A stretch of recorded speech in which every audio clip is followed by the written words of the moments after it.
नमस्कार, स्वागत है आप सभी का न्यूज प्लस 21 में। मैं हूं आपके साथ अंजलि। प्रधानमंत्री नरेंद्र मोदी ने शुक्रवार को महाराष्ट्र के नासिक में 27वें राष्ट्रीय युवा महोत्सव का उद्घाटन किया।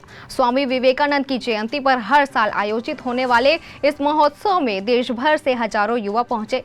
इस मौके पर पीएम मोदी ने कहा कि आज का ये दिन भारत की युवा शक्ति का दिन है। ये दिन उस महापुरुष को समर्पित है जिसने गुलामी के कालखंड में भारत को नई ऊर्जा से भर दिया था। इसके साथ ही पीएम मोदी ने युवाओं को बड़ा संदेश देते हुए कहा कि समय हर किसी को अपने जीवन काल में एक सुनहरा मौका जरूर देता है। भारत के युवाओं के लिए वो सुनहरा मौका अभी है। अमृतकाल का ये कालखंड है। आज आपके पास मौका है इतिहास बनाने का, इतिहास में अपना नाम दर्ज कराने का। आप ऐसा काम करिए कि अगली शताब्दी में उस वक्त की पीढ़ी आपको याद करे।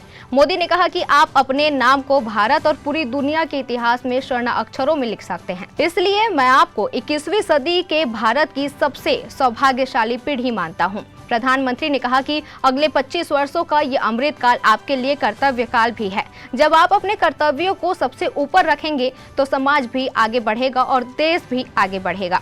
जितना हो सके आप स्थानीय उत्पाद को प्रमोट करिए, मेड इन इंडिया प्रोडक्ट का ही प्रयोग कीजिए। किसी भी तरह की ड्रग्स और नशे की लत से बिल्कुल दूर रहिए। वहीं पीएम नरेंद्र मोदी ने इस बात को आगे जारी करते हुए कहा कि माताओं, बहनों और बेटियों के खिलाफ अपशब्दों का जो चलन है उसके खिलाफ आवाज उठाइए। तो ऐसी तमाम जानकारियों से लगातार अपडेट रहने के लिए देखते रहिए न्यूज प्लस 21, आपके हक की बात।